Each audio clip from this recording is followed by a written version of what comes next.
So I like to watch a lot of people who have different kinds of opinions. I like to watch like talks, and this is while I work because I have a desk job where I can like listen to podcasts and things like that.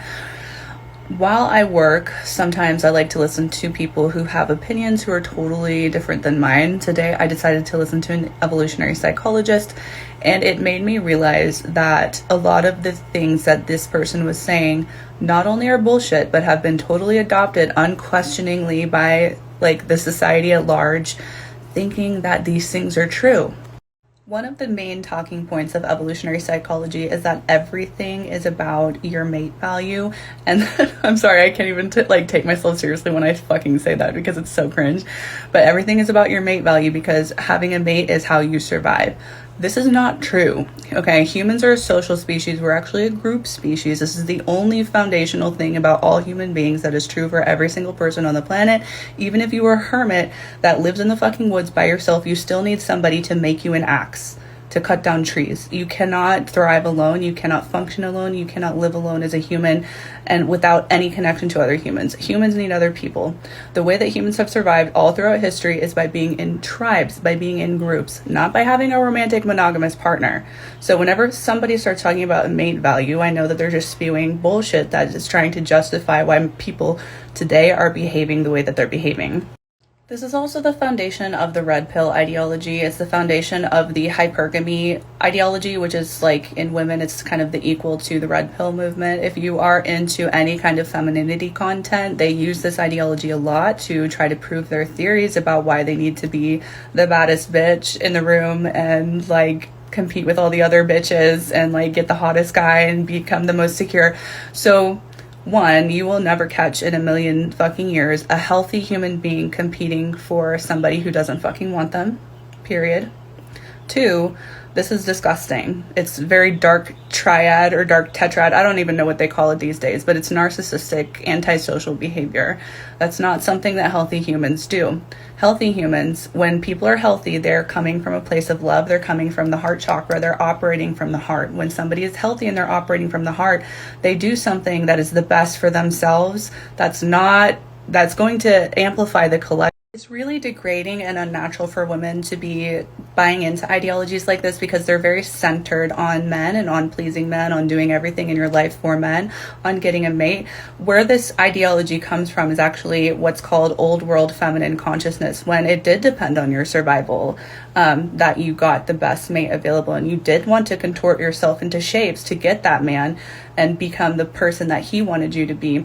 We have just, because of feminism, and feminism, I know I have gripes about it, and but I absolutely, without feminism, I wouldn't be here. You wouldn't be here. You wouldn't have a job. You wouldn't have anything, because as a woman, you would have to have gotten married to whatever man you could get just so you could eat. Okay. And when your husband died, hopefully he left you something, hopefully, because you wouldn't be allowed to work. And this is the reality for a lot of women in non-Western countries. And for women in Western countries, we're doing just fine.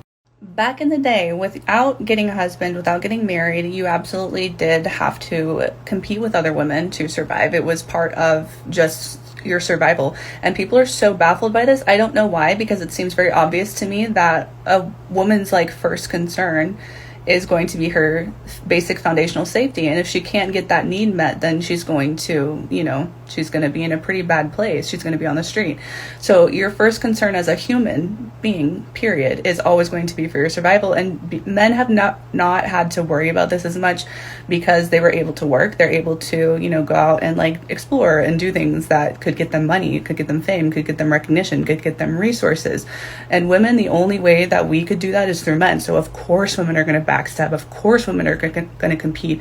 Of course women are going to tear other women down when you are in a sort of psychological, physical, and mental place of captivity like that. So we can see that at its core, evolutionary psychology is a method of thought. It's a philosophy that is adopted by people who are deeply, deeply wounded and who see the things that are going on today in the worst possible light. And they don't have any access to their heart. They don't have any access to their natural humanity. They're probably in some kind of survival mode, some kind of I need to fight for my ability to just survive mode. That is a deep wounding. That's a deep trauma. And that's something that I see in every single person who has this ideology adopted, especially femininity coaches and people who are into femininity ideology. I am probably going to do a video of seeing if we spotting these kinds of ideologies and like recognizing the language that's used, because a lot of it is about mate value, competition. If you like the red lipstick being a sexual signifier, it's not. It's fun. If you notice, these are very masculine and very materialistic ideologies. There's absolutely no spirit in them. There's no love. There's no peace. There's no, oh, I'm just doing this because it's fun for me. There's nothing of that. You can't do anything because it's fun.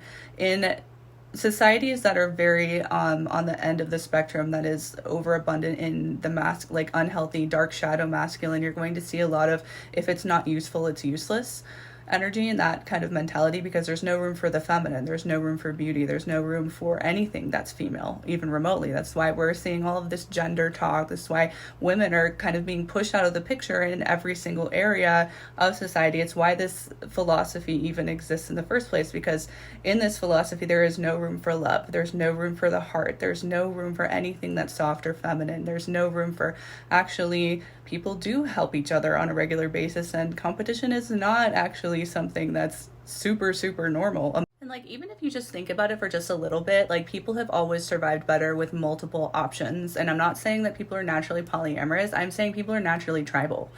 It's not about romance. Romance is not the number one thing in life. It shouldn't be the number one thing in your life. It should only be the cherry on top of your life. If you are using romance for anything but to enhance your life, you are depending on romance to give you fulfillment, when you shouldn't be. You should be depending on your own self and your own life to give you fulfillment. If you are a lover girl, again, I have a video for you that I'll post here.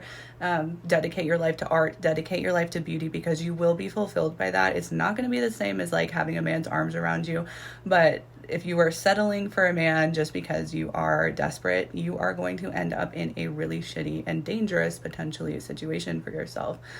Anyway, because we are a group species, people survive better with multiple people around them. That's just the fact. Only having one monogamous partner goes against that completely.